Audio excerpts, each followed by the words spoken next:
As part of my surgery, my head would be partially shaved and I would have stitches from the top of my head down to my left ear. And a few weeks after the stitches were removed, I had a picture taken showing that, hey, you know what? I've got the hair growing back, the stitches are being removed, I'm good to go. When I showed this picture to a friend of mine, he said, oh, Jen, no offense, but that picture's kind of creepy. It's making me feel a little bit lightheaded.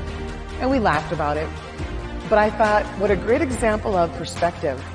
Because what was creepy to him is beautiful to me, because the picture shows that I was healing. People have asked me for years now, Jennifer, do you feel as though a mindset of emotional grit is nature or nurture? Meaning, are you born with it or do you acquire it over life, based on things that you experience and things that you hear from others? Well, I can't actually explain the genetics of it, but I can tell you that things that I have experienced or learned about from others have helped hone my perspective. For example, back when I was growing up, the drummer, Rick Allen, of the British rock group Def Leppard, got in a car accident and lost one of his arms. Well, rather than let his healthcare situation actually keep him from pursuing his passion of drumming, he thought, you know what, I've got to figure out the how. So he actually taught himself how to actually play the drums with his remaining arm and the use of his feet.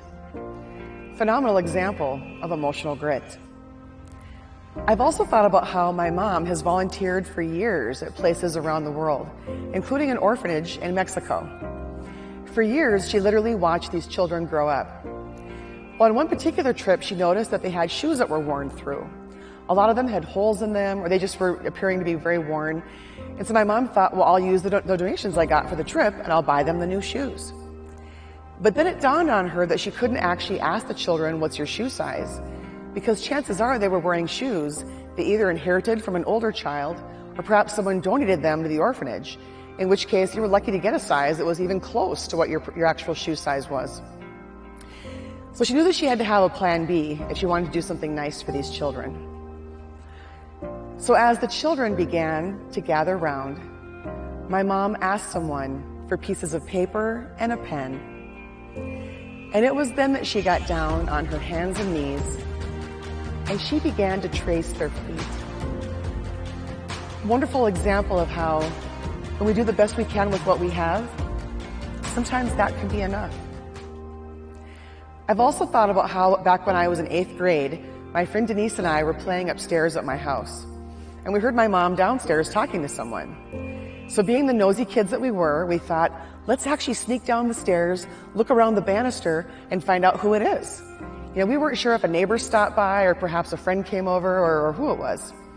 So imagine our surprise as we crept down the stairs and then actually looked around the banister to see my mom standing by herself at our kitchen table. She had the phone book out on the table.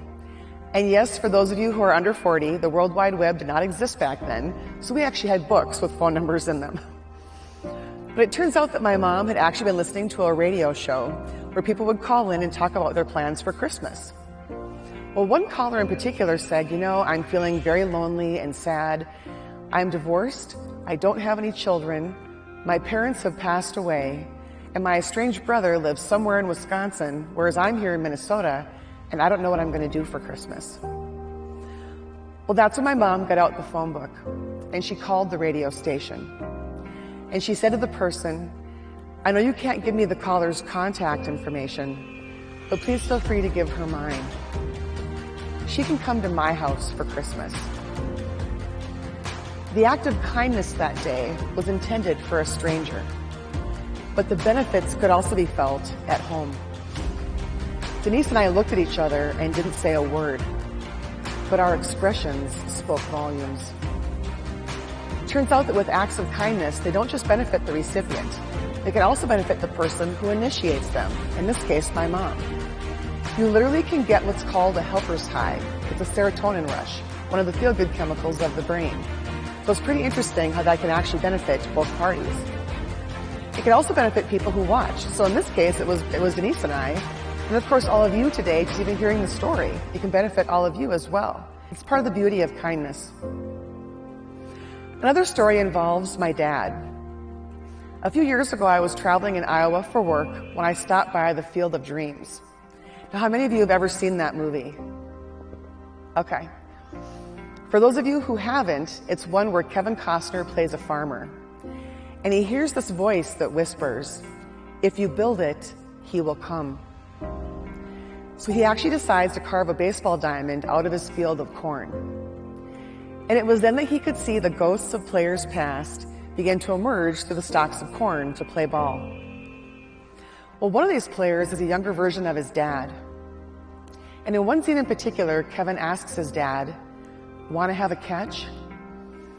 And as I envisioned this, I thought about how my dad played baseball when he was growing up. In ways the game taught him the importance of celebrating wins while viewing disappointments as opportunities for growth. All things he would later pay forward as he helped me face surgery and the fact that my life could change forever.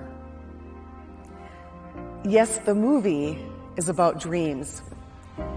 But as I stood by the field in person, I realized it's also about faith, hope, and a zest for life, all components of emotional grit. Famed author Henry David Thoreau once said, "It's not what you look at that matters, it's what you see." So my hope for today is that you can now see that being brave doesn't need to be the absence of fear. It can be feeling afraid and being able to persevere anyway. Great reminder of how, even though we can't control the quantity of life, we can still actually influence the quality of it. That's the power and strength of emotional grit. Thank you.